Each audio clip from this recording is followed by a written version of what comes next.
A 4-year-old girl pressed her face against the restaurant window and whispered something that made one of the most powerful men in California forget how to breathe.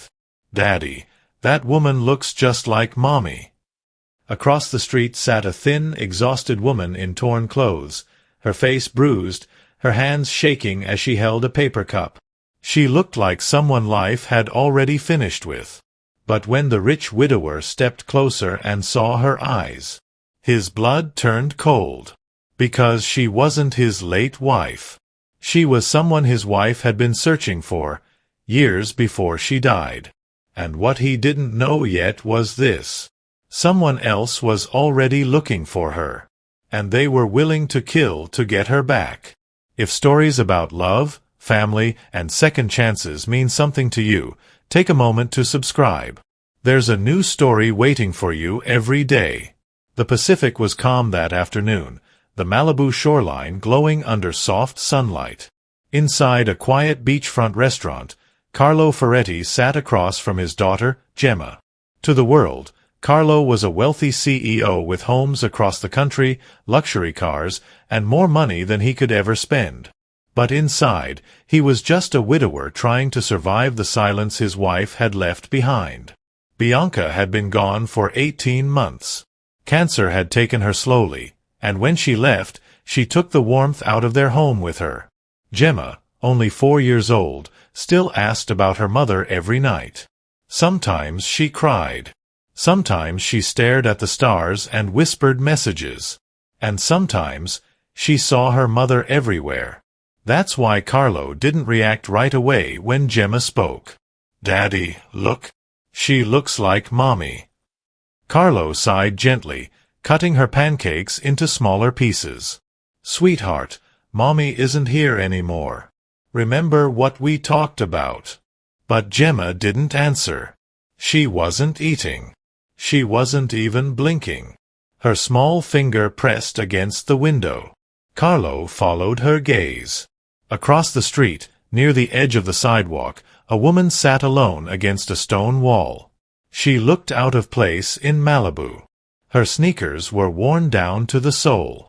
Her jeans were torn, not by fashion but by time. An oversized jacket hung loosely on her thin frame. Her blonde hair was tangled. A bruise darkened one cheek. She wasn't asking anyone for money. She just sat there, shoulders straight, eyes alert, like someone who had learned the hard way not to trust the world. Carlo looked back at his daughter. "That's not Mommy," he said softly. But Gemma shook her head. "She has Mommy's sad eyes." Something about the way she said it made Carlo pause. Not hopeful. Not confused. Certain. He stood up slowly. "Stay here. Don't move." Gemma nodded, still watching the woman like she might disappear. Carlo stepped outside, the ocean breeze hitting his face as he crossed the street. The closer he got, the more details came into focus. The woman noticed him immediately. Her posture changed. Her left foot angled slightly back. Her shoulders tightened. Ready to run. That reaction alone told Carlo more than her clothes ever could. This wasn't just a poor woman down on her luck.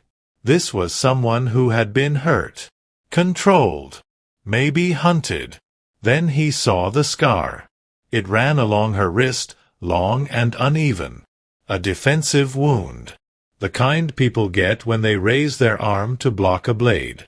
Carlo stopped 2 steps away. Up close, she didn't look like Bianca. Not really. But there were similarities. The shape of the eyes. The curve of her chin. The quiet strength in the way she held herself even when she looked like she hadn't eaten properly in weeks. She lifted her gaze to him. Fear flashed first. Then something else. Recognition. And before Carlo could stop himself, a name left his mouth. Celeste. The woman froze. Her eyes widened. She stared at him, searching his face. Then she spoke, her voice rough from disuse. "Carlo Ferretti." The sound of his name in her voice felt like something from another life. I was Bianca's roommate at Stanford, she said quietly. For 3 years. Carlo felt the ground shift beneath him. Bianca had talked about her. Years ago. Her best friend. The smartest girl she knew. The one who disappeared suddenly during college when her mother got sick. Bianca had searched for her for years. And never found her. Until now. Standing on a Malibu sidewalk. Bruised. Hungry. Alone. Carlo glanced back toward the restaurant window. Gemma was still watching. Waiting. Inside, another pair of eyes had just joined her. Helen Whitfield stood beside the table, her silver hair perfectly arranged, her posture as straight as ever. Bianca's mother. She had come to see her granddaughter without warning. But now she wasn't looking at Gemma. She was staring across the street. At Celeste. And the expression on her face wasn't relief. It was suspicion. And fear. Back outside, Carlo spoke quietly. You need food. Celeste hesitated. Her eyes flicked toward the parking lot, toward the street, toward every possible exit. Like she expected someone to appear at any moment. I won't cause trouble, she said. You're not trouble, Carlo replied. For a moment, she studied him. Then she nodded. Slowly. Carefully. They crossed the street together. Inside the restaurant, conversations lowered as people noticed the contrast. A well-dressed millionaire. And a homeless woman walking beside him. Franco, Carlo's longtime security chief, was already on alert. His hand moved instinctively inside his jacket. Carlo gave him a slight shake of the head. Not a threat. Gemma slid off her chair and ran forward. But she didn't run to her father. She stopped in front of Celeste, looked up, and said in a clear, gentle voice, You have Mommy's sad eyes. Celeste didn't move. For a second, it looked like she had forgotten how to breathe. Then the tears came. Not loud. Not dramatic. Just silent drops sliding down a face that had probably forgotten what it felt like to cry. Carlo pulled out a chair for her. Water. Food. Simple things. But he noticed where she chose to sit. Facing the entrance. Always watching. Always ready. When a server passed behind her, she flinched hard enough to grip the table. Carlo saw everything. The way she held the glass with both hands. The way she drank like she hadn't had clean water in days. The way her eyes checked the door every few minutes. Someone had hurt her. Badly. And whoever it was. She still thought they might come back. After she finished eating, Carlo spoke. You're coming with me. It wasn't an offer. It was a decision. Outside, Franco pulled him aside. Boss, we don't know who she is now. You can't bring a stranger into the house where your daughter sleeps. Carlo looked back at Celeste. Gemma was already holding her hand. The first person she had touched willingly in 18 months. She's Bianca's friend, Carlo said quietly. Then his voice hardened. And I'll have a full background report by morning. The black Escalade drove through the winding Malibu hills as the sun began to set. Celeste sat quietly in the back, her hands folded in her lap, her eyes watching every passing road. Not in wonder. In calculation. Like she was memorizing escape routes. When the gates of the Ferretti estate opened, she didn't speak. She just stared. The 3-story villa. The rose gardens Bianca had planted. The security cameras hidden in every corner. Beauty and protection. Luxury and danger. 2 worlds in one place. Gemma jumped out first and ran around the car. Then she did something no one expected. She took Celeste's hand. Come on, the little girl said. I'll show you Mommy's roses. Carlo stood beside the car, watching them walk toward the house together. Something inside his chest cracked. Not pain. Something else. Something he hadn't felt since Bianca died. Behind him, Franco spoke quietly. "I'll still investigate her." Carlo nodded, but his eyes stayed on his daughter. Because Gemma hadn't held anyone's hand since her mother. And now she was holding a stranger's. Inside the house, Celeste was led upstairs to shower. For the first time in 6 months, she stood in front of a full mirror. Steam covered the glass. She wiped it slowly, and stared at the woman looking back. Thin, scarred, marked by violence. She didn't cry. She just studied the damage like a doctor reviewing a case. Then she stepped into the hot water. Downstairs, as evening settled over the estate, the front gate opened again. A silver Mercedes drove in. Helen Whitfield had arrived. And this time, she wasn't coming to visit. She was coming to find out exactly who Celeste was, and why she had appeared in her granddaughter's life. On the exact day, at the exact place, as if someone had planned it. Helen stepped out of the car before the engine had fully stopped. The evening air carried the scent of roses from the garden below the terrace, but she didn't notice it. Her eyes were already searching the house, sharp and alert, the way they had been since the day she lost her daughter. Inside, Celeste came down the staircase slowly. Clean clothes had softened her appearance, her hair still damp from the shower, her face no longer hidden behind dust and exhaustion. Beneath the bruises and the thinness, her natural features were beginning to show again. But Helen didn't see beauty. She saw risk. Dinner was already set when they entered the dining room. The long table was built for 12, but tonight only 4 chairs were occupied. Carlo at the head, Gemma beside him, Celeste to his right, and Helen at the opposite end, the seat Bianca once used every evening. For a moment, no one spoke. The quiet stretched, heavy and uncomfortable, broken only by the soft clink of silverware.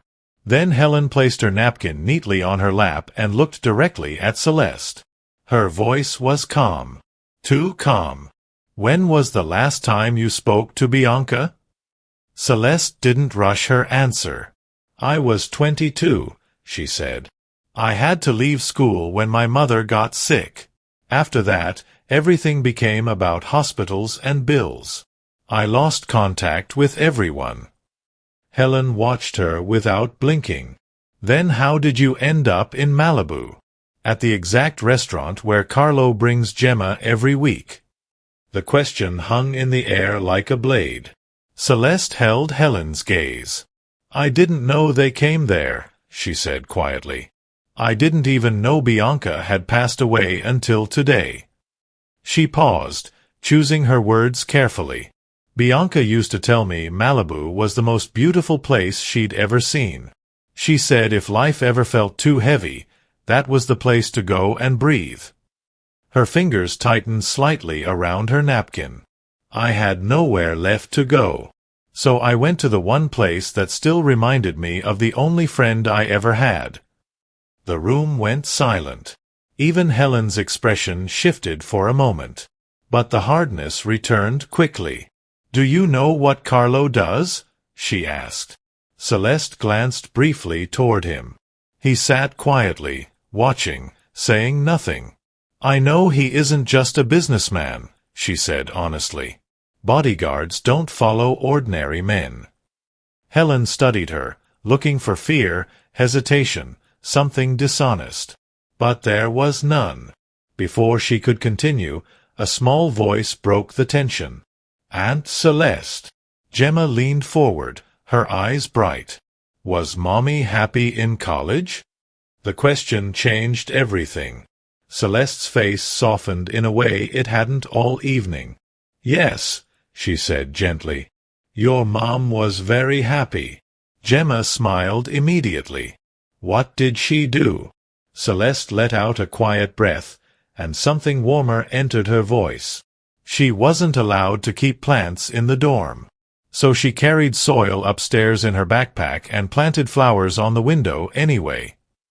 Gemma's eyes widened. She did. Every morning she watered them and talked to them like they were people. A small laugh escaped the child. Celeste continued, her voice filled with memory. And she sang. Loudly. Very loudly. Gemma giggled. Mommy sings to me too. Celeste nodded. She sang every song wrong. Every single one. And when I told her she was off-key, she just sang louder. The laughter that filled the room felt like sunlight after a long winter. But then Celeste noticed something. Helen had turned her face away. Her hand covered her mouth, and tears were slipping through her fingers. Not for the mother Bianca had become, but for the young girl she once was. At the head of the table, Carlo hadn't moved. His hand gripped his wine glass tightly, his eyes fixed on the table, his jaw locked. He didn't cry. But he didn't look up either. Dinner ended quietly after that. Helen stayed only long enough to hold Gemma for a moment longer than usual before leaving without another word. Later that night, the house grew still. Gemma fell asleep quickly, exhausted from excitement. Carlo carried her upstairs, tucked her in, and stood beside the bed longer than he meant to. When he came down, Franco was already waiting in the security room. A file lay open on the metal desk. "Background report," Franco said. Carlo sat and began reading. Everything matched what Celeste had told them. Stanford. Full scholarship. Medical program. Mother diagnosed with lupus. Years of treatment. $200,000 in debt. Mother's death. Then nothing. For nearly 2 years. Carlo turned the next page. A police report. Domestic violence call. Victim, Celeste Avery. Suspect, Trent Holloway. Carlo read the name twice. Then looked up. "That's the same Holloway connected to the Salazar drug pipeline," Franco said quietly. The air in the room seemed to drop 10 degrees. Carlo closed the file slowly. "Find him," he said. Franco nodded. Upstairs, Celeste stood alone in the guest room, folding the clean clothes the housekeeper had given her. She moved carefully, quietly, like someone who never expected to stay anywhere long. On the bedside table sat a small lamp, a glass of water, and a folded blanket. Simple things. Safe things. Things she hadn't had in a long time. But her eyes kept drifting toward the window. Toward the darkness outside. Toward the feeling she couldn't shake. That somewhere, someone might still be looking for her. A soft knock came at the door. She opened it. Gemma stood there in pajamas, holding her stuffed bear. "Miss Celeste." Her voice was sleepy. "Can you stay with me until I fall asleep?" Celeste hesitated, then nodded. She sat beside the bed while the child curled close, small fingers gripping her sleeve. "Mommy used to sing," Gemma whispered. Celeste swallowed. What did she sing? "The wrong words," Gemma said seriously. Celeste let out a quiet breath. Then she sang. Soft. Off-key. Wrong. And for the first time in 18 months, Gemma fell asleep without crying. Outside the room, Carlo stood in the dark hallway. He had heard everything. And when he walked away, something inside him felt different. Not healed, but no longer completely broken. The next morning, before sunrise, Helen arrived at the estate again. This time, she didn't come inside. She walked straight to the terrace overlooking the rose garden. Celeste was already there, sitting quietly, watching the ocean. Helen stopped a few feet away. "I don't trust you," she said. There was no anger in her voice. Only certainty. Celeste turned to face her. "I understand." Helen stepped closer. "You appeared at the exact place my son-in-law goes every week. My granddaughter already lost her mother. I won't let anyone else walk into her life unless I know exactly why they're there. The wind moved softly through the roses between them. Celeste stood, her posture straight, her voice calm. I didn't come here for money, she said. And I didn't come here for a place to stay. She met Helen's eyes. I came here because Bianca was the only person in my life who ever made me believe I mattered. Helen's expression faltered. When my mother was dying, Celeste continued, Bianca called me every night. She told me I was strong. She told me I had value. She told me to keep going. Her voice didn't break, but her hands did. I didn't come looking for this family. I came looking for the last place that still reminded me of the one person who saved my life. Silence settled between them. Helen didn't speak. And for the first time, she didn't look at Celeste like a stranger. She looked at her like a question. Behind them, through the open terrace doors, Gemma's small voice carried from inside the house. Miss Starr. Both women turned. Gemma stood in the doorway, smiling. I told Mommy in the sky that you're staying. Celeste froze, and Helen watched her very carefully, because for the first time since Celeste arrived, there was real fear in her eyes. Not fear of the family, but fear of belonging. Celeste didn't answer right away. Gemma stood in the doorway, her small face bright with certainty, as if she had just announced something the whole world already knew. I told Mommy you're staying, she repeated softly. So she won't worry any more. The words hung in the morning air. Celeste's throat tightened. She wasn't afraid of danger. She wasn't afraid of hardship. She had lived through things that had already stripped fear down to its bones. But this quiet trust from a child who had already lost one mother, that was something else. Helen watched her closely. Children feel things adults try to ignore, she said after a moment, her voice calmer than before. That's why we have to be careful with their hearts. Celeste nodded once. I know. Helen held her gaze for another long second, then turned back toward the house. Breakfast is at 8, she said. Gemma doesn't like her eggs too dry. It wasn't acceptance. But it wasn't rejection either. And for now, that was enough. The house began to move differently over the next few days. Celeste woke early, before the staff, before the guards changed shifts. Old habits from the street never really left the body. She moved quietly through the kitchen, making coffee for herself, then preparing breakfast for Gemma the way she remembered Bianca had once described in a story. Fruit cut into small shapes, toast lightly buttered, a little honey on the side. The first morning, Carlo walked in and stopped. Gemma was already sitting at the table, talking non-stop while Celeste listened, smiling softly. Carlo didn't interrupt. He just stood there for a moment, watching. It had been a long time since the kitchen sounded like a home. Gemma looked up and waved. Daddy. Miss Starr made sunshine toast. Celeste glanced at him, unsure how to react. But Carlo simply nodded once. Thank you, he said quietly. That was all. But something in his tone made the words feel heavier than they sounded. The days settled into a rhythm. In the mornings, Celeste worked with Gemma on simple lessons. Counting with flower petals from the garden, learning colors by matching them to roses, turning everything into small discoveries instead of formal teaching. In the afternoons, they walked through the garden together. Gemma liked to stop at each rose bush. Which one did Mommy plant? Celeste would read the small labels Bianca had left at the base of each plant and turn them into stories. She planted this one because it's called Peace Rose. She said the world needed more peace.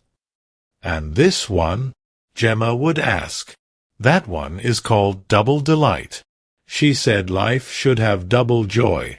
Gemma would smile every time, as if the garden itself was talking back to her. At night, the routine became sacred. The curtains opened. the window raised just enough to let the ocean breeze in. Gemma would close her eyes and whisper a message to the stars. Then she would blow gently into the night. And every night she fell asleep without tears. Every night. For the first time in 18 months. Carlo noticed. He noticed the quiet in the hallway. He noticed the light under Gemma's door going out earlier. He noticed the absence of small cries in the middle of the night. Sometimes he stood outside the room without going in. Just listening. Just making sure the peace was real. And each time, he heard Celeste's soft voice finishing another story. Downstairs, Franco's investigation moved quickly. The report confirmed what Carlo already suspected. Trent Holloway had a history tied to drug distribution networks across Southern California. Violence, control, coercion, and the timeline matched too closely with the years Celeste had disappeared. Carlo closed the folder slowly. "Does he know where she is?" he asked. Franco hesitated. "Not yet," he said. "But men like him don't forget people who escape." Carlo didn't respond. But the silence in the room grew heavier. That evening, Helen arrived earlier than usual. She found Celeste in the kitchen, helping Gemma decorate cookies. Flour covered the counter. Sugar dusted the floor. And Gemma's laughter filled the room. Helen stood in the doorway for a moment without speaking. Then she stepped forward, rolled up her sleeves, and picked up a mixing bowl. "Too much sugar," she said calmly. "It'll burn." Celeste looked surprised. Helen took the spoon from her hand. "Bianca always did the same thing," she added quietly. It was the first time she had spoken her daughter's name to Celeste without tension. They worked side by side after that, not talking much, but not strangers anymore either. That night, after everyone went to bed, Celeste couldn't sleep.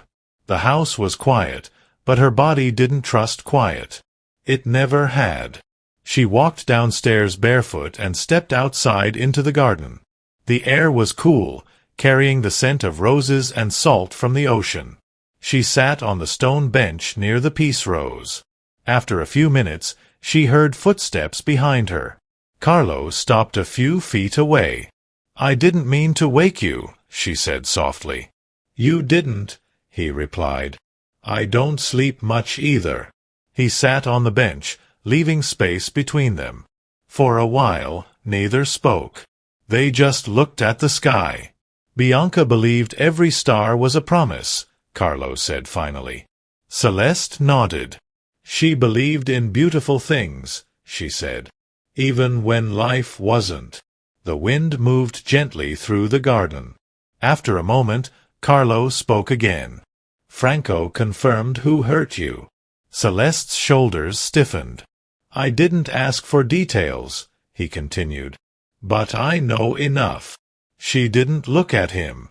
"I got out," she said quietly. "That's all that matters." Carlo studied her profile. "You don't have to run anymore," he said. Celeste gave a small, tired smile. "People like him don't just let things go." Carlo didn't answer right away. When he finally did, his voice was calm. "People like me don't either." She turned toward him then. Not afraid, but searching. And for the first time, she saw something in his eyes that wasn't power, or grief, or control. It was protection. The kind that didn't come from obligation. The kind that came from choice. They sat in silence again. The distance between them hadn't changed. But something invisible had shifted. Inside the house, Gemma stirred in her sleep and reached for the edge of the blanket. And outside, in the darkness beyond the estate gates, a car slowed briefly along the road before continuing past. Neither Carlo nor Celeste saw it. But the guard at the gate did. And he made a quiet call to Franco. Because the car hadn't just passed once. It had been there 3 nights in a row. Franco didn't wait until morning. Within minutes of the guard's call, He was already watching the security footage in the underground room, the glow of the monitors reflecting in his eyes. The black sedan had slowed just enough to study the gate. Not lost. Not sightseeing. Watching. Franco picked up his phone. "Double the rotation," he told the night team. "No gaps. And I want plate numbers the next time it comes around." Upstairs, the house slept peacefully. Gemma curled under her blanket, one small hand resting on her stuffed bear. Celeste finally drifted into a light sleep, the kind that never goes too deep, never lets go completely. And Carlo lay awake in his room, staring at the ceiling, feeling something he hadn't felt in a long time. The sense that the quiet around his home wasn't natural anymore. The next morning began like any other. Sunlight touched the rose garden. The ocean breeze slipped through the open kitchen windows. Gemma ran downstairs, still half-dressed, her hair tangled and her smile wide. "Miss Starr, I dreamed about Mommy." Celeste turned from the counter. "What did she say?" Gemma climbed onto the chair. "She said she likes the roses better now because you take care of them." Celeste paused. Something warm moved through her chest, but it carried a little ache with it too. Carlo entered just in time to hear the last part. He didn't say anything, but his eyes lingered on Celeste for a moment longer than usual. In the security room, Franco met him before breakfast. "Black sedan," he said. "Same one 3 nights in a row. Slowing at the gate." Carlo's expression didn't change. "Plate. Rental," Franco replied. "Under a fake name. Riverside area." That was enough. Carlo didn't need to hear the rest. "Keep it quiet," he said. "No panic inside the house." Franco nodded. But both men understood the same thing without saying it. If someone from Riverside was watching the estate, there was only one reason. That afternoon, Celeste took Gemma into the garden with a small box of crayons and paper. They sat on the terrace floor, drawing flowers and stars. "Draw Mommy," Gemma said suddenly. Celeste hesitated. "I don't know what she looks like well enough," she said gently. Gemma thought for a moment. "She has kind eyes. And she sings wrong." Celeste smiled. "I can draw that." As she sketched, she felt something strange. A sensation she hadn't felt in months. The feeling of being watched. It passed quickly, like a shadow moving across the sun. But her hand paused for just a second before she kept drawing. Inside the house, Helen noticed it too. Not the watching. The change in Celeste. She moved through the rooms with more ease now. She spoke more. Sometimes she even laughed when Gemma said something unexpected. That evening, Helen found her alone in the kitchen. "You're gaining weight," Helen said simply. Celeste blinked, surprised. "I guess regular meals help." Helen studied her for a moment. Bianca would have liked that. The words landed softly. Celeste didn't know what to say. After a pause, Helen added quietly, "She worried about you, you know." "For years." Celeste's eyes lifted. "She tried to find you. Hired a private investigator once. Never told Carlo. She didn't want to worry him." Celeste's hands stilled on the counter. "She never gave up looking," Helen said. For the first time, Celeste's composure cracked just slightly. She turned away, pretending to focus on the dishes. That night, the house settled into its usual rhythm. Gemma's star message. The soft singing. The quiet hallway. But outside the gates, the black sedan returned. This time, it didn't slow. It stopped.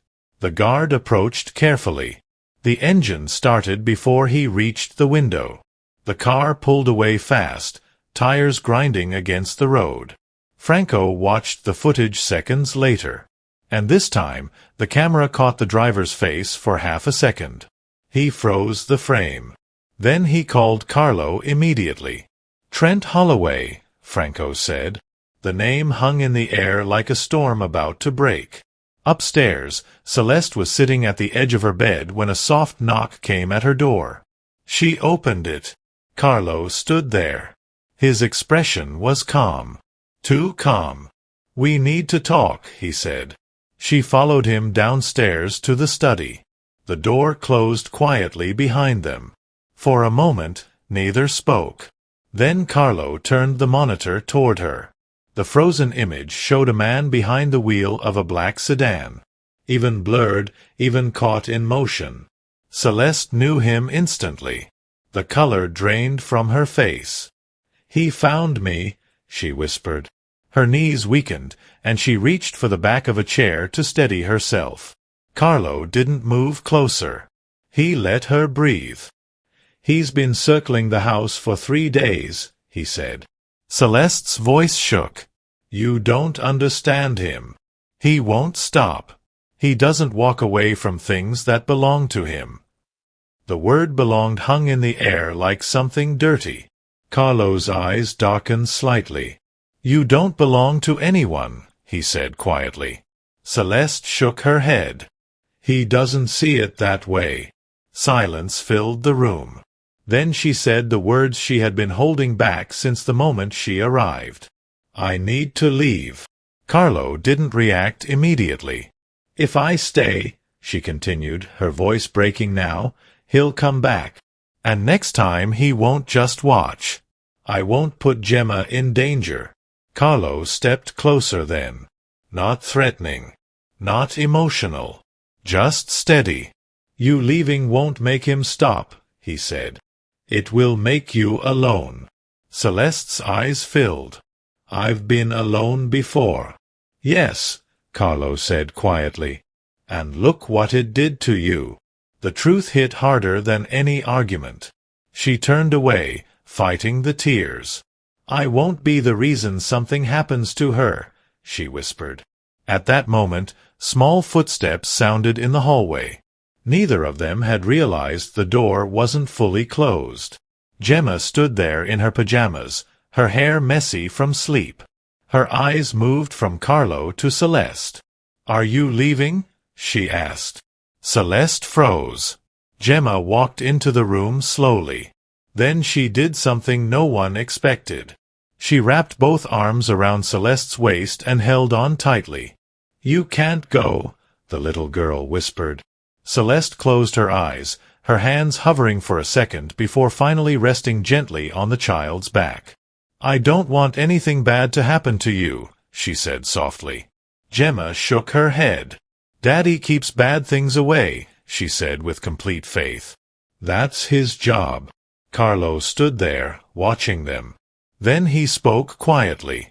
"And this time," he said, his voice steady and cold at the same time, "it's personal." Downstairs, Franco's phone buzzed again. A message from one of his street contacts. Trent wasn't just watching anymore. He was asking questions. About the house. About the security. About the little girl who lived there. Franco read the message twice before walking upstairs. He didn't rush. In his world, urgency was quiet, controlled, and precise. When he entered Carlo's study, he closed the door behind him before speaking. "He's digging," Franco said. "Not just watching anymore. Asking about the house. The staff. And Gemma." The air in the room changed. Carlo didn't raise his voice. He didn't react outwardly at all. But Franco had worked beside him long enough to recognize the shift. The stillness meant danger. "Where?" Carlo asked. "Street contacts. Low-level guys. He's offering cash for information." Carlo stood slowly. "No one talks," he said. "Anyone who does doesn't work in this city again." Franco nodded. But there was something else. "Boss, he's getting desperate. The DEA hit one of the Salazar routes yesterday. Holloway's supply is gone. He's cornered." Cornered men didn't think. They reacted. and desperate men did reckless things. Upstairs, Celeste sat on the edge of Gemma's bed long after the child had fallen asleep. Gemma's small hand still rested in hers. The trust in that tiny grip hurt more than any threat outside the gates. When she finally slipped her hand free, she didn't go to her room. She went downstairs. Carlo was standing near the kitchen window, looking out toward the dark garden. She stopped a few feet away. "I need to talk to you." He didn't turn right away. Then he faced her. "I'm not staying because I'm not afraid," she said quietly. "I'm staying because she asked me to." Her voice trembled slightly. "But you need to understand something. Trent doesn't scare people just to control them. He makes examples." Carlo watched her without interrupting. "He won't come alone," she continued. "And if he thinks he can hurt something you care about to get to me, he will." Carlo stepped closer. "You think I don't know that?" Celeste held his gaze. "I don't think you understand how far people like him go." For a long moment, neither spoke. Then Carlo said quietly, "People like him are the reason people like me exist." There was no pride in his voice. No threat. Just a simple truth. Celeste looked at him differently after that. Not as a powerful man. Not as a rich man. But as someone who lived in the same kind of darkness she had survived. That night, security doubled. 2 guards at the gate. 2 inside the grounds. Motion sensors activated along the outer perimeter. The house staff was told it was a routine upgrade. Only Helen noticed the tension. She found Carlo in the hallway the next morning. "What's happening?" she asked. "Precautions," he said. Helen studied his face. "You never take precautions unless something is already wrong." Carlo didn't answer. Helen nodded once. "Then Gemma stays inside today." By afternoon, the estate felt different. Quieter. More watchful. Celeste tried to keep things normal for Gemma. They read stories. Painted flowers. Practiced writing letters to the stars. But every time a car passed on the road below, Celeste's body tightened before she could stop herself. Gemma noticed. "Miss Starr, are you scared?" Celeste forced a small smile. "No. Just thinking." Gemma nodded seriously. "Daddy says when he's scared, he makes plans." Celeste looked toward the house. That sounded exactly like Carlo. Late that evening, Franco called from the security room. "We've got movement," he said. On the monitor, the black sedan sat parked half a mile down the road. Engine off. Lights out. Just watching. Carlo stood behind Franco, silent. "How long?" he asked. 20 minutes. The car didn't move. Didn't approach. Didn't leave. Just waited. Upstairs, Celeste stood at the window of her room without realizing she was holding her breath. She couldn't see the road from there. But something inside her knew. He was close. Later that night, Gemma refused to sleep alone. "Stay," she whispered, pulling Celeste's hand. Celeste lay beside her until the child's breathing slowed. Then she slipped out carefully. She didn't go back to her room. Instead, she walked downstairs and into the garden. The ocean wind moved softly through the roses. For the first time since arriving, she felt something she hadn't allowed herself to feel before. Guilt. This house was peaceful, safe, full of warmth and memories. And she had brought danger into it. Footsteps approached behind her. Carlo stopped beside the stone bench. "He's out there," she said without turning. "Yes." Silence stretched between them. "I should leave tonight," she whispered. Carlo didn't react. "If I go somewhere else, he'll follow me. He won't come back here." Still no response. Celeste turned toward him. "You can't protect everything." Carlo's voice was calm. I'm not trying to protect everything. He looked at her directly. I'm protecting my family. The word family landed between them. Celeste's eyes filled. I'm not your family. Carlo held her gaze. You are to her. He didn't need to say Gemma's name. They both knew. The wind moved through the garden again. For a moment, Celeste looked like she might argue. But then her shoulders lowered. Because the truth was simple. If she left, she would survive. But Gemma would lose someone again. And she didn't know if the child could survive another goodbye. Inside the house, Franco's phone rang again. He listened, his expression tightening. Then he walked quickly to the garden. Boss. Carlo turned. He just made contact. Who? Carlo asked. Franco hesitated. Someone at Gemma's preschool. The night went completely still. What did he ask? Carlo said. Franco's voice dropped. Pick-up schedule. Celeste felt the ground shift under her feet. And for the first time since Trent had reappeared, she wasn't afraid for herself. She was afraid for the little girl who believed her father could keep bad things away. And for the first time, Carlo's calm expression didn't look like control anymore. It looked like the moment before a storm breaks. For a long moment, no one spoke. The wind moved through the rose garden, carrying the quiet scent of the ocean, but the calm of the night was gone. Carlo turned fully toward Franco. Who gave him the information? He asked. A substitute staff member, Franco said. New.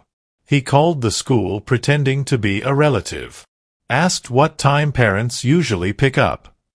Celeste's hands went cold. That's how he works, she whispered. He tests boundaries first. He looks for weak spots. Carlo's eyes shifted to her. There won't be any weak spots. His voice wasn't raised.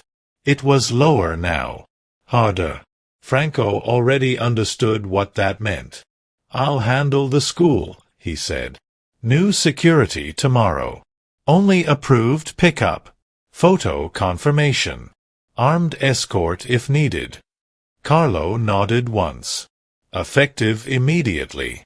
Franco walked back toward the house, already making calls. Celeste stood very still. I brought this here, she said quietly. Carlo looked at her. You didn't bring him. He chose to come. He came because of me. He came because he thinks he owns you, Carlo replied. That's his mistake. Celeste looked down. You don't know how far he'll go. Carlo's expression didn't change. I do. There was something in his voice now that made her look up again. Not confidence. Not anger. Something colder. Something final. Inside the house, the lights stayed on longer than usual that night. Franco coordinated new protocols. Guards rotated positions. Cameras were adjusted to cover the road farther down the hill. By morning, the estate looked the same. But the peace was gone. Gemma noticed it first. Children always did. At breakfast, she looked around the table. Why are there more people outside? Celeste answered gently. Your dad is making sure everything stays safe. Gemma nodded seriously. Because of bad people? Carlo met her eyes. Yes. Gemma thought about that for a moment. Then she reached across the table and took Celeste's hand. It's okay, she said with quiet confidence. Daddy is stronger than bad people. Celeste swallowed hard. She hoped the child was right. That afternoon, the preschool was informed of new pickup rules. Only Carlo, Celeste, or Franco were allowed. Identification required. Security present. When Celeste arrived to pick Gemma up, she noticed the guard immediately. And she noticed something else. Across the street. A black sedan. Parked. Engine off. Her body reacted before her mind could. She turned quickly, scanning the windows, the sidewalk, the reflections. No movement. No sign of Trent. But the car stayed there, watching. Celeste took Gemma's hand a little tighter as they walked to the car. "Miss Starr, you're squeezing," Gemma said. Celeste forced herself to relax. "Sorry, sweetheart." They drove back to the estate in silence. That evening, Celeste told Carlo. "He's not hiding anymore," she said. "He wants me to see him." Carlo listened without interrupting. "He's escalating," she finished. Carlo stood near the window, looking out toward the road below. "He won't touch the school again," he said. "How do you know?" Carlo turned. "Because I'm going to touch him first." The words landed quietly, but the meaning behind them filled the room. Later that night, Franco met Carlo in the security room. "We've tracked his rental," Franco said. "He's staying in Riverside. Cheap motel. Moving between locations." Carlo studied the information. "Is he alone?" "Mostly. But he's reaching out to old contacts, trying to rebuild something." Carlo nodded slowly.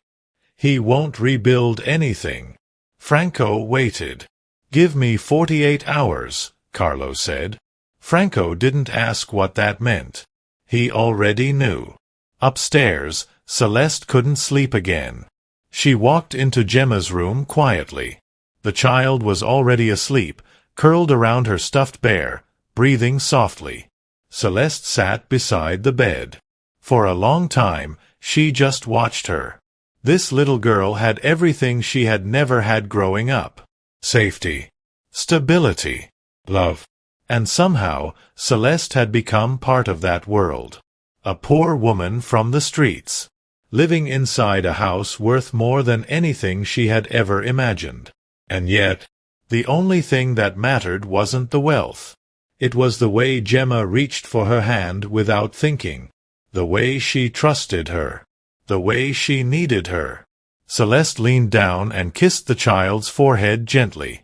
"I won't let him take anything from you," she whispered.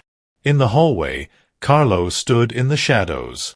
He had come to check on Gemma. Instead, he had heard everything. He didn't step inside. He just stayed there for a moment, watching the two of them. Then he turned and walked downstairs. The next morning, Carlo left before sunrise. Franco drove. Neither man spoke during the long ride inland. By noon, they were parked across from a worn motel near the highway. The black sedan sat outside one of the rooms. Franco glanced at Carlo. "You sure you want to do this yourself?" Carlo opened the door. "Yes." Inside the motel room, Trent Holloway sat at a small table, counting cash. The knock came once. Sharp. Controlled. Trent froze. He knew that kind of knock. When he opened the door, the color drained from his face. Carlo stood there in a dark suit, calm, composed, eyes steady. For a long moment, neither man spoke. Then Carlo stepped inside and closed the door behind him. The conversation that followed was quiet. No shouting. No threats. Just facts. By the time Carlo walked out 15 minutes later, Trent wasn't counting money anymore. He was shaking. And he understood something he hadn't understood before. Celeste didn't belong to him. And the man protecting her was someone he had never been strong enough to challenge. Back at the estate that evening, Celeste stood in the garden again, watching the sunset. She hadn't been told where Carlo had gone. But something inside her felt the shift. The air felt different. Quieter. Like a storm had passed somewhere far away. Footsteps approached behind her. Carlo stopped beside the stone bench. "It's done," he said. Celeste didn't ask what that meant. She didn't need details. She only asked one thing. "Will he come back?" Carlo looked out toward the horizon. No. The word was steady. Certain.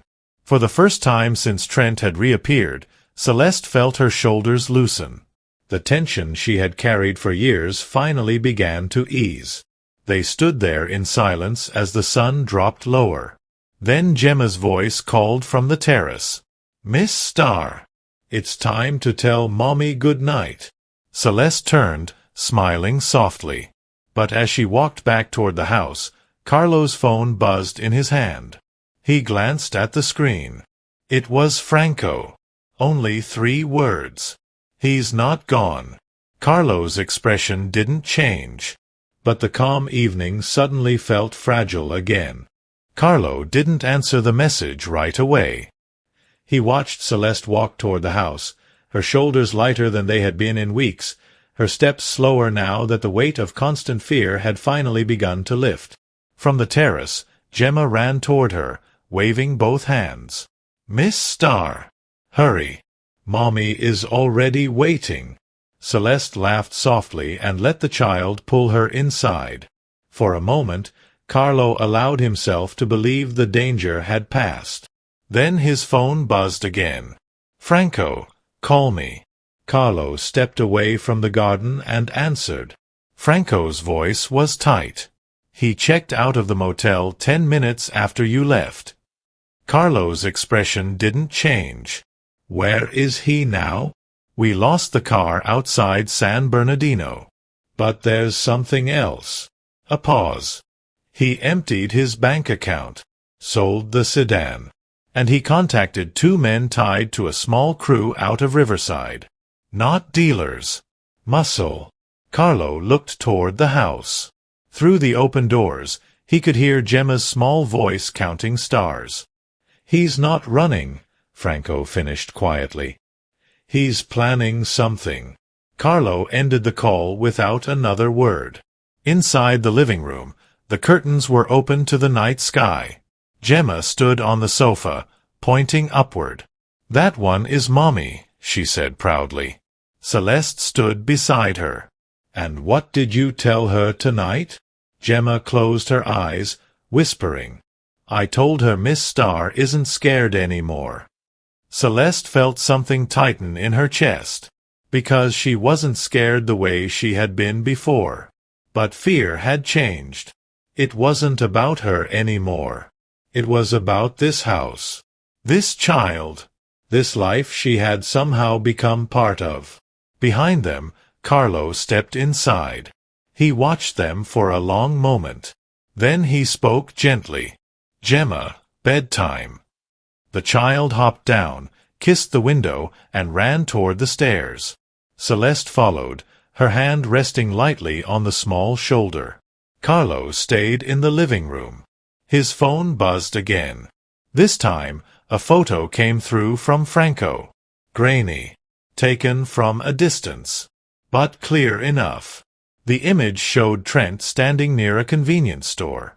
And beside him were 2 men Carlo didn't recognize. Both larger. Both armed. Carlo looked at the photo for a long time. Then he made one call. "Bring everyone in," he told Franco. "Tonight." Upstairs, Celeste tucked Gemma into bed. The child held her hand longer than usual. "Miss Starr." "Yes." "If bad people come, will you stay with me?" Celeste leaned down and kissed her forehead. "I'm not going anywhere." Gemma nodded and closed her eyes. Celeste stayed until her breathing slowed. When she stepped into the hallway, Carlo was there. He didn't hide it this time. She looked at his face and knew immediately. "It's not over," she said. "No." They walked downstairs together. Franco was already in the security room, speaking quietly to 2 guards. Additional men had arrived. More vehicles. More movement around the perimeter. Celeste stopped in the doorway. "You're expecting something tonight." Carlo didn't deny it. "He's gathering people," he said. "That means he's desperate." Celeste felt the old fear return, but it was different now. Focused. Sharp. "What does desperate look like for him?" she asked. Carlo met her eyes. Unpredictable. The word hung heavy in the room. Franco turned toward them. "We've got patrols on the lower road. Cameras active on the ridge. If he comes up here, we'll see him." Celeste nodded slowly. But something inside her still didn't settle. Because Trent had never been reckless without a reason. And when he took risks, it meant he thought he had leverage. Hours passed. The estate stayed quiet. Too quiet. Near midnight, Celeste finally went upstairs. She didn't sleep. She sat beside the window in her room, watching the dark hillside. Below, the security lights moved as guards walked their routes. Inside, the house was silent. Somewhere after 2 in the morning, she heard a sound. Not loud. Not sharp. Just a distant engine. Her body reacted instantly. She stood and moved toward the window. Headlights appeared briefly through the trees below the property line. Then disappeared. Moments later, Franco's voice came through the hallway intercom. "Everyone stay inside." Celeste stepped into the hall. Carlo was already there. "What happened?" she asked. Franco's voice came again. "Vehicle tried to approach the service road. Turned around when patrol moved in." Carlo's jaw tightened. He grabbed his phone. "Track it." Outside, the guards moved into position along the lower boundary. Inside, the house lights stayed low. Gemma stirred in her sleep. Celeste went into the child's room and sat beside the bed. Her hand rested lightly on the blanket. She whispered softly, "I'm here." Downstairs, Carlo stood in the security room watching the monitors. A camera caught the vehicle again. This time, the image was clearer. The same black sedan. Parked farther down the road. Engine off. Lights out. Just sitting there. Watching. Franco leaned closer to the screen. "He's waiting for something." Carlo didn't speak. Because he already knew what Trent was waiting for. Movement. Routine. A mistake. Upstairs, Celeste felt the same realization settle slowly in her chest. Trent wasn't trying to break in. He wasn't attacking the house. He was waiting. For her. For a moment when she stepped outside. For a moment when the protection around her thinned. And for the first time since the night began. Celeste understood something that made her stand very still. If Trent couldn't get into the house, he would find a way to make her come out. Downstairs, Franco's phone rang. He answered, listened, and then looked at Carlo. His voice was quiet when he spoke. "Boss, someone just called the house line." Carlo turned. "Who?" Franco swallowed once. "He asked for Celeste." Franco held the receiver, his eyes on Carlo. "He says he'll only talk to her." Carlo's voice was steady. "Put it on speaker." The line clicked. For a moment, there was only breathing on the other end. Then Trent's voice came through. "Come." Too calm. "Celeste," he said. "I know you're there." Upstairs, Celeste felt it before anyone called her. That familiar tightening in her chest. That cold feeling along her spine that came from years of learning how to recognize his presence even when he wasn't in the room. Franco spoke into the hallway intercom. "He's on the house line. He asked for you." Celeste closed her eyes for a second. Then she stood. When she entered the security room, everyone stepped back. Carlo didn't touch her. He didn't try to stop her. But he stood close enough that she could feel the strength of him beside her. Franco nodded toward the speaker. Celeste leaned forward. "I'm here." There was a pause. Then Trent laughed softly. "You always did run to safe places," he said. "Big house. Rich man. New life." Celeste's hands trembled, but her voice didn't. You need to leave." "I didn't come to leave," he replied. "I came to take back what's mine." Carlo's jaw tightened. Celeste spoke slowly. "I was never yours." Another pause. Then his tone changed. Colder. "You think he can protect you forever? You think money keeps people safe?" Carlo stepped closer to the console. Celeste answered before he could speak. "This isn't about money." Trent's voice sharpened. "Then come outside and prove it." The room went still. "He's down the road," Franco whispered. Trent continued. "You walk out alone, and I leave the house alone. Otherwise, we start making things uncomfortable." Celeste's eyes flicked toward the monitor showing the black sedan parked in the distance. She understood him. He wasn't trying to break in. He was trying to pull her out. Carlo's voice came low and firm. "You're not going anywhere." Celeste looked at him. "If I don't, he'll keep coming back. He'll circle the school, the roads. He won't stop." Carlo didn't argue, because he knew she was right. Silence stretched. Then Celeste took a slow breath. "I'll go outside," she said. "No," Carlo answered immediately. She met his eyes. "If this ends tonight, it protects Gemma." That was the only argument he couldn't fight. Franco stepped in. "We'll cover the perimeter. He won't get within 20 yards. Carlo hesitated. Then he nodded once. Minutes later, the front gate opened. Security lights flooded the driveway. Celeste walked slowly down the stone path. She wasn't shaking now. Fear had lived inside her for too many years. Tonight felt different. Tonight she wasn't running. The black sedan sat near the road. The driver's door opened. Trent stepped out. For a moment, neither of them spoke. The distance between them held years of pain, control, silence, and survival. "You look healthy," he said finally. "Nice life you found." Celeste stopped several yards away. "I didn't find it," she said quietly. "I built it." His eyes narrowed. "You think you're strong now?" Celeste looked back toward the house. At the lights. At the people standing behind her. At the life that had given her something she had never had before. "I know I am." Trent stepped forward. "You owe me." "No," she said. "You took years from me. You don't get anything else." For the first time, his confidence cracked. "You think they'll protect you forever?" he snapped.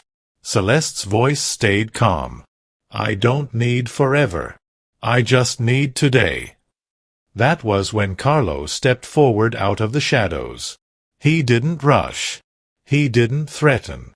He simply stood beside her. And suddenly the balance changed. Trent looked at him. Then at the guards positioned along the driveway. Then back at Celeste. "What did you tell him?" Trent muttered. Celeste shook her head. "I didn't tell him anything." She took one step forward. "But he saw what you did to me." Silence filled the road. Then Carlo spoke for the first time. "You leave California tonight," he said. "You don't call her. You don't follow her. You don't come near this family again." His tone wasn't loud. It didn't need to be. Franco stepped forward behind him. "And if you don't," he added quietly, "you won't get another conversation." Trent looked around. For the first time, he saw the truth. This wasn't control anymore. This wasn't fear. This was protection. And he had lost. He backed toward the car slowly. "You're not worth this," he said bitterly to Celeste. She held his gaze. "I never was," she said.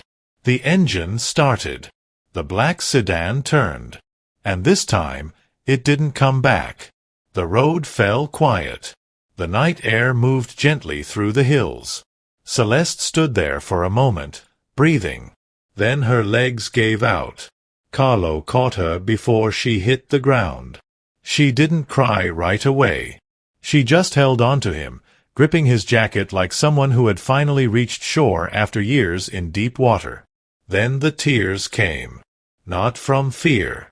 From release. "I'm free," she whispered. Carlo held her steady.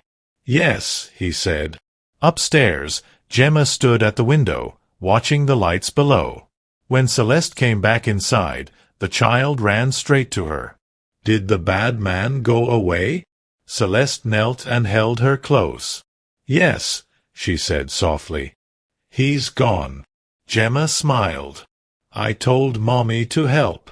That night, the house felt different. The quiet returned. Not the fragile quiet of waiting. The real kind. Weeks passed. The extra security eased. Gemma laughed more. Helen spoke to Celeste without distance. And slowly, without anyone announcing it, Celeste stopped feeling like a guest. She became part of the rhythm of the house. One evening in the garden, Carlo stood beside her near the peace rose. "You stayed," he said. Celeste looked at the house where Gemma's laughter carried through the open doors. "I didn't stay for safety," she answered.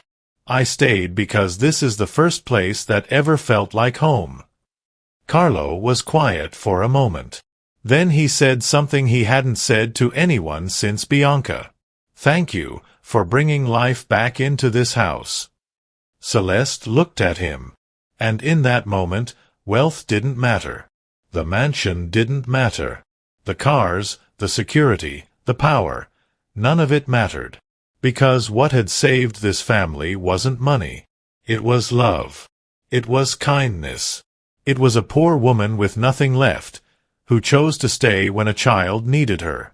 And that night, as Gemma stood at the window sending another message to the stars, she whispered something new. "Mommy, our family is bigger now."